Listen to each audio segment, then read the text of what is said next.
Hello, scholars. This is Yash, and welcome back to SSCD Point.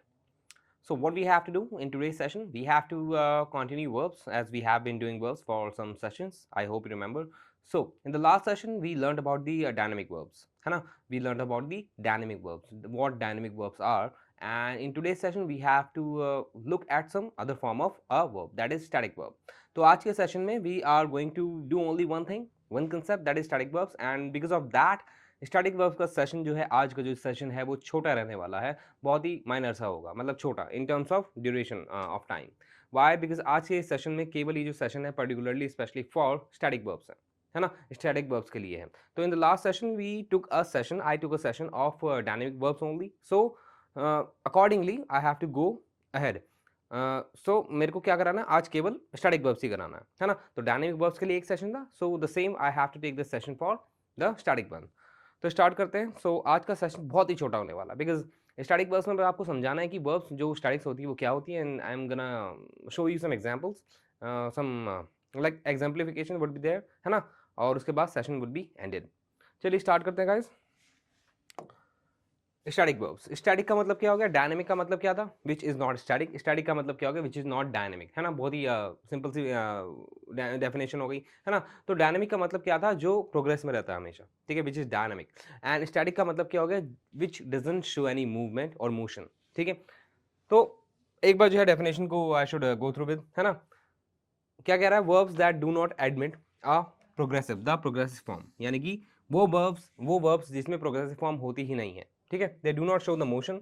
These verbs often describe states. ये verbs क्या होती हैं, ये states को डिस्क्राइब करती है. स्टेट्स का मतलब क्या हो गया, जो स्थिति है लोगों की, है ना. डिस्क्राइब करती है जो लास्ट फॉर सम टाइम, ठीक है, जो लंबे समय तक नहीं रहते हैं, जो थोड़े ही टाइम तक, कुछ टाइम तक रहते हैं. यानी कि स्टैटिक वर्ब्स उन मोशंस के लिए, उन एक्शंस के लिए आती है, ठीक है, जो एक्चुअली में एक्शंस होते ही नहीं है. ये बाद में देखेंगे कैसे मैं समझाना चाह रहा हूँ. बस अभी के लिए ध्यान रखिए, ये उन स्टेटमेंट्स में आएगी जिसमें जो भी डिस्क्रिप्शन होगा वो ज़्यादा समय के लिए नहीं होगा, छोटे समय के लिए होगा. उसके बाद है these verbs are also called sorry also non as non continuous, क्योंकि इसमें कॉन्टिन्यूस होता ही नहीं है, कॉन्टिन्यूएशन होता ही नहीं है, मोशन होता ही नहीं है. तो इनको जो है नॉन कॉन्टिन्यूस वर्ब्स या स्टैटिक वर्ब्स या स्टैटिव या स्टेटिव वर्ब्स भी बोला जाता है. तो definition I hope you got to know कि भाई क्या बोलना चाहता हूँ by the definition of static verbs. Static verbs are those verbs which do not show any movement or motion. They are described only to show some those concepts which do not last for long time. ठीक है. I hope definition समझ में आ गई होगी. अब से example देख लेंगे, तो एग्जाम्पल से क्या होगा, अच्छे से समझ में आ जाएगा. चलिए, the following verbs are the examples of such verbs, यानी कि जितनी वर्ब्स आपके सामने लिखी हुई है यहाँ पे बोल्ड में, ठीक है, ये सारी स्टैटिक वर्ब्स हैं, ठीक है. ये वो वर्ब्स हैं जो आपको कभी आईएनजी फॉर्म में यूज नहीं करनी है. मैंने आपको एक बात बताई थी डायनेमिक वर्ब्स के सेशन में कि डायनेमिक वर्ब में आप आईएनजी यूज कर सकते हो, है ना. आप आईएनजी यूज कर सकते हो डायनेमिक वर्ब्स में, लेकिन स्टैटिक वर्ब्स में काफी हद तक यूज नहीं करना होता, ठीक है, स्टैटिक वर्ब्स है. तो what you have to do, you have to use these verbs without ING form, without continuous form, because they are not used in such a manner, है ना. देखो अब देख लेते हैं ऊपर ऊपर से, ठीक है. Know, love, hate, remember, see, hear, wish, possess, resemble, want, forget, have, contain, mean, belong, suit, smell, notice, want दोबारा आ गया, consider, own, please, agree, desire, feel. उसके बाद है साउंड, सीम, लाइक एटसेट्रा. इसका मतलब क्या हो गया, ये जितनी वर्ब्स आपके सामने है ना स्टैटिक वर्ब्स हैं. स्टैटिक वर्ब्स का मतलब क्या हो गया, आप इन आईएनजी फॉर्म का यूज नहीं करोगे and they do not show the action, ठीक है. They do not show the action. Action किस चीज का, जिसमें मूवमेंट होती है, फिजिकल एक्शन को ये शो नहीं करते हैं. एग्जाम्पल ले लो किसी का भी, लव, लव छोड़ो, विश मांग लो, विश ले लो, ठीक है. विश मैंने उठा लिया, ठीक है, मैं बोल रहा हूँ विश एक स्टैटिक वर्ब है. क्यों स्टैटिक वर्ब है, बिकॉज इसमें कोई एक्शन शो नहीं हो रहा है. आई एम विशिंग समथिंग, ठीक है. I wish I would be a prime minister, the prime minister, है ना. मैं आशा करता हूँ, मैं सोचता हूँ काश मैं प्राइम मिनिस्टर होता. तो वहाँ पे मैं विश करने में कोई एक्शन लग रहा है, मैं ऐसे बैठे बैठे भी विदाउट एनी मूवमेंट, है ना, बिल्कुल ऐसे सीधे खड़े होकर भी मैं क्या कर सकता हूँ, विश कर सकता हूँ. तो कोई फिजिकल मूवमेंट नहीं हो रहा है ना. तो ये सारी वो वर्ब्स है जिसमें आपको कोई फिजिकल मूवमेंट नहीं दिखेगा. सो the same, they do not show any action, so that is why they are not dynamic ones, they are static ones. ठीक है. तो एक बार सबके वर्ब्स में गो थ्रू हो जाना, ठीक है. एग्जांपल यहाँ पे भी देख लो एक बार, मैंने लिखा हुआ है स्लाइड के अंदर. जैसे अगर मैं बोलता हूँ कि मेरे पास कार है, सॉरी उसके पास कार है, तो he is owning a car नहीं बोलूंगा. वाई, हमें पता है कि ओन का मतलब, ओन एक ऐसी वर्ब है जिसका मतलब होता है जो पोजेशन शो करता है, जिसका मतलब होता है टू पोजेस, है ना, टू पोजेस. तो यहाँ पे पोजेस के लिए ओन का यूज नहीं करूंगा, ठीक है। यहाँ पे ओन का यूज, सॉरी ऑनिंग का यूज नहीं करूंगा। ऑनिंग का यूज क्यों नहीं करूंगा? क्योंकि ऑन एक ऐसी वर्ब है जो कि एक स्टैटिक वर्ब है, जो आईएनजी फॉर्म में यूज होती ही नहीं है। जैसे the same I can not से कि भाई he is having a car, ऐसे भी नहीं बोल सकता। He is having a car, ये बोलना भी गलत है। मोस्ट ऑफ द केसेस में आपने देखा होगा व्हाइल स्पीकिंग सम पीपल से I am having no phone, I am not having bike, I am not having scooter, इस तरीके से बोलते हैं ना, तो वहां पे वो सोचते हैं कि भाई while speaking they are correct, but actually में दे आर इनकरेक्ट, ठीक है। वाई? बिकॉज हैव एक ऐसी वर्ब है जो एक तरह की स्टैटिक वर्ब होती है, and you can not use have in ING form while showing the possession, ठीक है। हैव का यूज आप कब करते हो? पोजेशन के लिए, apart from other rules of have, है ना, पोजेशन के लिए करते हो ना। जैसे अगर हम बोलते हैं कि मेरे पास पेन है, तो आई हैव अ पेन, तो यहाँ पे अगर मैं हैव जो एक तरह की स्टैटिक वर्ब है उसके लिए मैं यूज करता हूँ ING, I am having a pen, sorry I am having a pen, तो ये गलत हो गया है। क्यों गलत हो गया? क्योंकि हैव एक स्टैटिक वर्ब है, उस स्टैटिक वर्ब में आईएनजी यूज नहीं कर सकते। द सेम ये कैसे बनेगा? I have a pen simply, हाँ, या अगर नहीं है नेगेटिव में बनाना, I do not have a pen या आई हैव नो पेन, इस तरीके से यूज कर सकते हो। लेकिन आईएनजी फॉर्म नहीं करोगे use, why? Because static verbs में यूज नहीं होता है। तो सेम आप ऐसे जो है, ही ओन्स अ कार, ठीक है, ही ओन्स अ कार, इस तरीके सही होगा। यानी कि आप आईएनजी फॉर्म यूज नहीं कर सकते। जैसे आपको रिलेटेबल एग्जांपल हैज और हैव का बता देता हूँ, because I have seen some of the students, most of the people को हैव और हैज का पता रहता है कि कैसे यूज करना है ना। तो उसी का एग्जांपल लेके आपको बताऊंगा।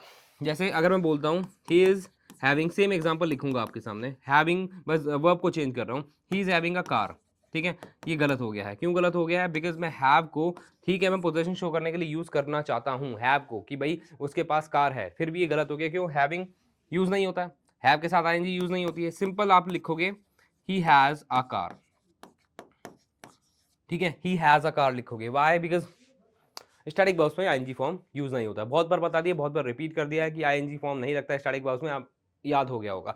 तो इसके साथ साथ आप ये सारी वर्ब्स को एक बार गो थ्रू हो जाना, क्योंकि ये सारी वर्ब्स वही वर्ब है जो स्टैटिक वर्ब्स का काम करती है, ठीक है। चलिए अब आगे बढ़ जाते हैं।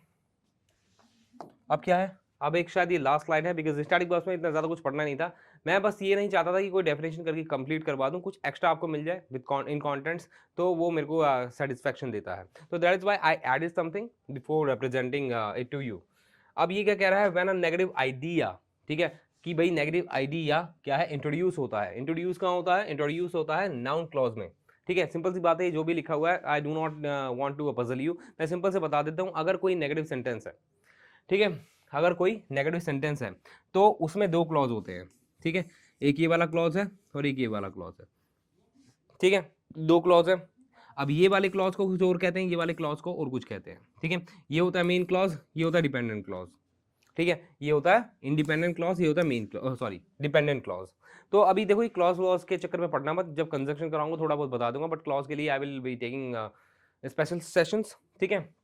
बिकॉज क्लॉज, एडजेक्टिव क्लॉज होते हैं, एडवर्ब क्लॉज होते हैं, नाउन क्लॉज होते हैं, तो इनमें डिफरेंशिएट करना बहुत जरूरी है। Because if you do not do the same, तो उससे क्या होगा? वो याद नहीं रहते हैं। तो अभी के लिए बता दूंगा, लेकिन बात पता है क्या? याद नहीं रहेंगे। तो क्लॉज के लिए अभी ध्यान रखो, जब दो तरह के सेंटेंसेस होते हैं, ठीक है, एक ये हो गया, एक ये हो गया, दोनों ही एक ही बात कर रहे हैं, एंड दे आर कनेक्टेड, ठीक है, दे आर कनेक्टेड, मतलब एक ही मीनिंग के लिए है। तो उस केस में आप नेगेटिविटी डालना चाहते हो, नेगेटिव सेंटेंस बनाना चाहते हो, तो आप यहाँ पे जो वर्ब होगी, जो कि स्टैटिक वर्ब होगी इनमें से, ठीक है, उसको नेगेटिव नहीं करोगे, ठीक है। जो प्रिंसिपल क्लॉज होगा, जो प्रिंसिपल क्लॉज होगा उसको नेगेटिव करोगे। जैसे ही पहले ये एक बार वर्ब्स देख लो, I think they that can be confusing, ठीक है। इस तरीके ये वाला जो वर्ब्स है, इसलिए डीप में कोई नहीं पूछता है, ठीक है। मतलब एसएससी में बोल रहा हूँ, एसएससी में बोल रहा हूँ, मतलब जो बैंकिंग वगैरह में उसमें आ सकते हैं कि भाई बिल्कुल वर्ब, पर्टिकुलर वर्ब्स में से रूल निकाल दिया, ठीक है, उसमें से सवाल पूछा जा रहा है, हो सकता है, लेकिन एसएससी में इतना डीप में नहीं जाएंगे अभी। तो बस ये ध्यान रखो कुछ ये वर्ब्स होती है, इमेजिन, थिंक, सपोज, बिलीव, बस ये चार वर्ब्स ये ध्यान रखो। तुम्हें क्या ध्यान रखना है? अगर ये वर्ब सेंटेंस में आती है और नेगेटिव सेंटेंस को करना है, तुम्हें सेंटेंस को नेगेटिव करना है, तो इन वर्ब्स को नेगेटिव मत करो, इन वर्ब्स के साथ नॉट मत लगाओ, आगे जो सेंटेंस कंटिन्यू हो रहा है उसमें नॉट लगा दो।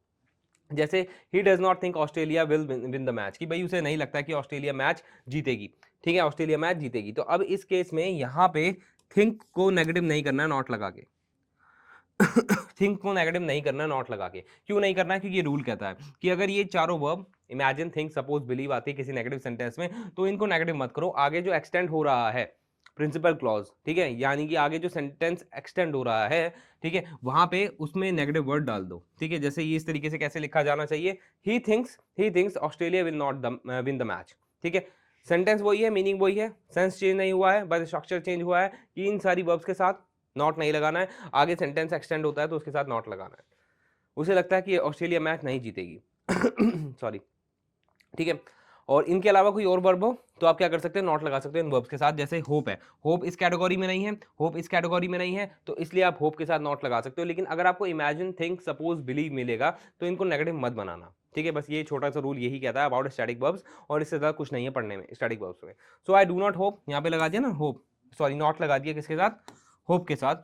तो ऐसे यूज कर सकते हो कि भाई मैं आशा नहीं करता हूँ कि ऑपरेशन सक्सेसफुल होगा, आई do not hope operation will be successful, ठीक है। और इतना ही है स्टैटिक वर्ब्स में। And I know with this slide the session is completed, why, because इतना ही है स्टैटिक वर्ब्स में और ज़्यादा पढ़ना ही नहीं है। So this is for you, thank you for taking the short session today. थोड़ा कब गया नहीं है ना, तो सर्दियाँ आ गई हैं तो आपको क्या करना है, प्रिपेयर रहना सर्दियों के लिए। एंड वायरल बहुत चलता है, मतलब जब सीज़न चेंज होता है तो बुखार वगैरह हो जाता है, तो उसका ध्यान रखिएगा, ठीक है। तो आज का सेशन लेने के लिए thank you. And static verbs में इतना ही छोटा सा सेशन था, ठीक है। अब हम करेंगे आगे जाके कुछ और kinds of verbs like strong verbs, weak verbs and linking verbs, ठीक है। अभी वर्ब्स में जो कैटेगरीज है रहती हैं, बहुत तरह की वर्ब्स होती हैं, ठीक है, which are important for examination, I will not leave those, ठीक है। और बाकी आपको ये ध्यान रखना है कि सेशन ऑल टाइम लो, रेगुलर लो, और जो भी मैं पढ़ा रहा हूँ ऑथेंटिक है, ठीक है, बिल्कुल ऑथेंटिक है, आपको मतलब जेन्युइन है एवरीथिंग, ठीक है। तो बिल्कुल भी डाउट नहीं रहना चाहिए, ठीक है, जो भी आपको मटेरियल मिल रहा है सब ऑथेंटिक है। एंड विद दिस अब हम मिलेंगे इन द नेक्स्ट सेशन, ठीक है, with other kinds of verbs. And till then what you have to do, you have to be prepared for winters, है ना, and have fun and do whatever you want to do. And bye bye, take care, sayonara.